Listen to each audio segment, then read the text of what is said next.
जब एक साधक ने प्रश्न किया कि महर्षि जी, ऐसी कोई लालच बताए कि जिससे हम भगवान की तरफ चल पड़े, ऐसा कोई प्रलोभन जिससे हमारा मन भगवत प्राप्ति में लग जाए, कृपया मार्गदर्शन दीजिए। तब महर्षि जी बोले, यह सवाल कीमती है और बहुत महत्वपूर्ण है। महत्वपूर्ण इसलिए है कि जब तक किसी भी तरह का लालच हो तब तक कोई भगवत प्राप्ति में नहीं लग सकता, चाहे वह लालच भगवत प्राप्ति का ही क्यों न हो। लालच से भरा हुआ चित्त ही अशांत होता है। जहाँ लालच है वहाँ चित्त अशांत है, और जब तक चित्त अशांत है तब तक भगवान से क्या संबंध हो सकता है। लालच का मतलब क्या है? लालच का मतलब यह है कि जो मैं हूँ उससे तृप्ति नहीं, कुछ और होना चाहिए। फिर चाहे यह कुछ और होना धन का हो, स्वास्थ्य का हो, यश का हो या आनंद का हो, भगवान का हो, इससे कोई फर्क नहीं पड़ता। लालच का मतलब है एक टेंशन, एक तनाव, जो नहीं वह नहीं, जो होना चाहिए वह हो, और जो मैं हूँ वह अभी हूँ, और जो होना चाहिए वह कल होगा। तो कल के लिए मैं खींचा हुआ हूँ, तना हुआ हूँ। यह तना हुआ चित्त ही लालच से भरा हुआ चित्त है। इसलिए सब तरह की ग्रिड, सब तरह का लोभ अशांति पैदा करेगा, और जहाँ शांति है वहाँ भगवत प्राप्ति कैसे? अशांत चित्त का भगवान से संबंधित होना कोई उपाय नहीं, अशांति ही तो बाधा है। फिर हम पूछते हैं कि कोई लालच, क्योंकि हमारा मन तो लालच को ही समझता है, एक ही भाषा समझता है, वह है लालच की भाषा। धन के लिए इसलिए दौड़ते हैं, यश के लिए इसलिए दौड़ते हैं, फिर इस सब से ऊब जाते हैं। तो हम कहते हैं भगवान के लिए कैसे दौड़े। यह थोड़ा समझ लेना चाहिए कि उसके लिए दौड़ना तो संभव है जो हमसे दूर है, लेकिन जो हमारे भीतर ही हो उसके लिए दौड़ना असंभव है। और अगर दौड़े तो चूक जाए, तो कुछ चीज़ें ऐसी हैं जो दौड़कर पाई जा सकती है, क्योंकि असल में वह हमारा स्वभाव नहीं है, हमसे अलग है। अगर धन पाना है तो बिना दौड़े नहीं मिल जाएगा, अगर यश पाना है तो दौड़ना पड़ेगा। अब यह बड़े मज़े की बात है कि धन के संबंध में लालच स्वाभाविक है, क्योंकि बिना लालच के धन पाया भी नहीं जा सकता, क्योंकि बिना दौड़े धन कैसे आ जाएगा।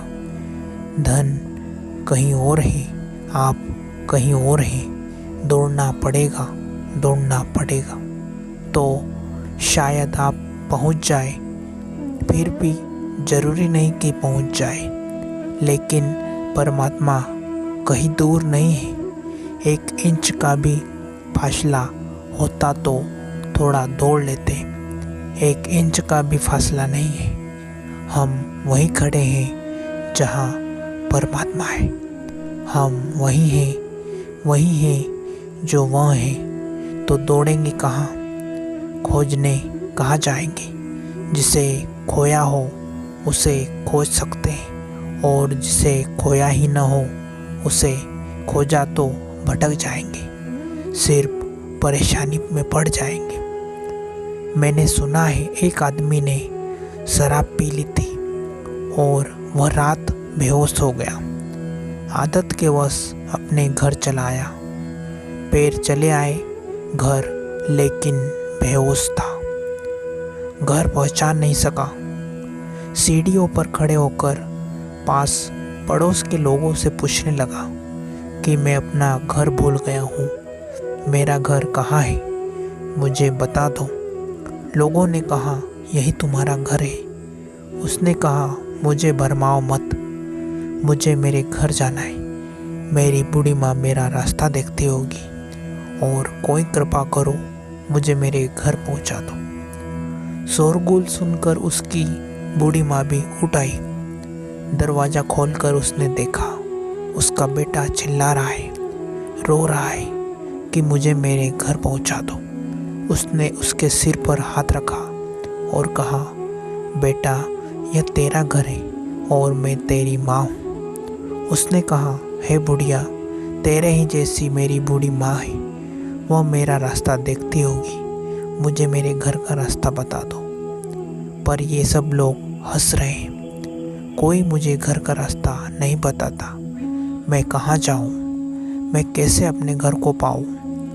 तब एक आदमी ने, जो उसके साथ ही शराब पीकर लूटा था, उसने कहा, ठहर, मैं बैलगाड़ी लेकर आता हूँ, तुझे तेरे घर पहुँचा देता हूँ। तो उस भीड़ में से लोगों ने कहा कि पागल, इसकी बैलगाड़ी में मत बैठ जाना, नहीं तो घर से और दूर निकल जाएगा, क्योंकि तू घर पर ही खड़ा हुआ है, तुझे कहीं भी नहीं जाना है, सिर्फ तुझे जागना है, तुझे कहीं जाना नहीं है, सिर्फ जागना है, सिर्फ होश में आना है, और तुझे पता चल जाएगा कि तू अपने घर पर खड़ा है, और किसी की बैलगाड़ी में मत बैठ जाना, नहीं तो जितना जितना खोज पर जाएगा उतना ही दूर निकल जाएगा।